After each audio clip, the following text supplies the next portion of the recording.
Bezi swalo chua amira Acholi inda toy Lakwed TV kiner matine kona la didi ben ati kamiru neno ni dok olo to alo kikara man chuk cher leno kamaino chat mapat tika time megewa mapol kar wangeo ni gen ge yele tutwal pewa gen ge tie ka enini kono ge tika yele don wa ye ko chalo chukki pitian loke chuk ka enini no dan cho a ki vot pen kam papat mano mir wanyak lok enene chi no dwan padan egoni duju papat dan ma nywang dan ma kol kwata dan ma lia dan ma yue dan ma vot pen ma papat no gitie chok chala ka kan donc tini lutua wan watiga lok ma pera tek mano ner watini wan wangeni dam ma megwa duju wan wadon ko no wangeni in latia wobe ka ini dam ma de kar no ramo me beri ot ma migi ikwanyo la tien dago ci beru kere in dago bene la tien nyago bene ka ini don mamuga ni don twako ci in bene no la cho ci cher chao odi makit ma bible waje kere donc gen ma wan watika nena matika kata ki burlo ma papa to twale ki lobo mukene mano ki yung ku por cheng gitika tute matek to twal menene wan waye lok me beru pala cho kila cho dago bene ki dago dong bene go nyome kienge man je ma parwata to twal kita kwar ma megwa o mi otini wan itampalwa iyupa me Lakwed TV makilwoni tampalwa wan wabino kuno wa mero wa pen tampadana ti wa nyang gien kono gitam ni ning pen lok ma chwe chwin lutua ento kongwa win ki bodano pen wan ro beri cha ken no dano gerti chwak ikom tam enini anya duano ria patri la pen ma en ma ir bino ger bot wani wana no dan kan wa dek ko rigin euni pen piwa mero kat pe mer ke kel kin marat pe kin kel wa gen er pen wan kan in puru bir kamarat pe ke kel wala ko lok ming talu kiti euni tina ne pen wan po mero watik lu tier mati no katika mai gina gina talu kiti euni penen leng ne no pepe so wan gine mo pa mera ria bot wa kan tina ne so ala bilong ma nok enni kali no dan kaka ini wan watik lu tier ma puru wan ba biru kamarat ci chamar ka wa ke kel wa gina talu kiti ta cho kira cho pe burro kila worre ngar mo pur ngin che par worre pe mo na ke pur ngin ki tik dikin e onio wow degi tung mo pe okay afoy nyog wa ker ki wa dan lo dong tie wa ko me lo ke don lo ke wa to chat to me lo ke pur ngin la worre ni for tutorial man tampalwa an ya kwar ban ton ti bara mi cher la slay gemme ne wano ber ka winyo ne news oberka kwano mogi pepa ato ki tung botwa ilo Acholi nyone in northern Uganda wan po wachwa ko gini anoni ken ket mo ba chwe kere dano pogo ji ket mo mier dano bet kere to ki dago pe kero ma chao kelo yeno mo pe mir chente nung ti lobo er wo ye obero cho ki la cho wan po be ye ko gen anoni tam enoni ka muni gi none konyo gi genu ti kere lobo gi bien gen lobo gi do don wan lobo kan inen paramo don lobo wa na don lobo wa ti wo mo ti gi pom wani ene o ngeni ter don wa ci primero an pa logo gi no mo ko angeni wan po wa chwa ana tamle ana fo tamileng tutal afoy tutal man lo ke leng tutal ati bena ge ngara tel ingaro ka kan ana foy tutal afoy elonia kinyera Julius Peter anoni tamene perwate matwal yena ni kaine no mol kidmalo ba ker kidano obogo ni la cho kidago manyere la cho kidago ene kidomo pero di ot machal kiten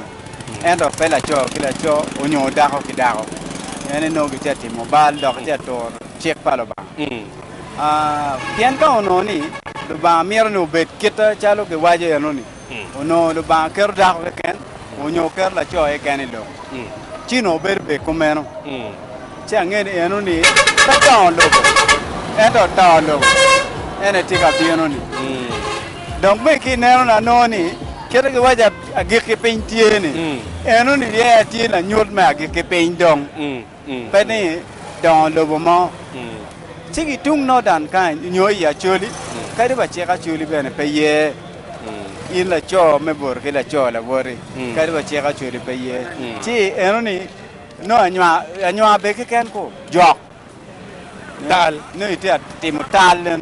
ka gi mari o mier gi nega pe gi weri ben men ke rana mio ke tamen okay perwate I logo chala la kristaya ma enoni anamete waj bene eneni a winyo kakare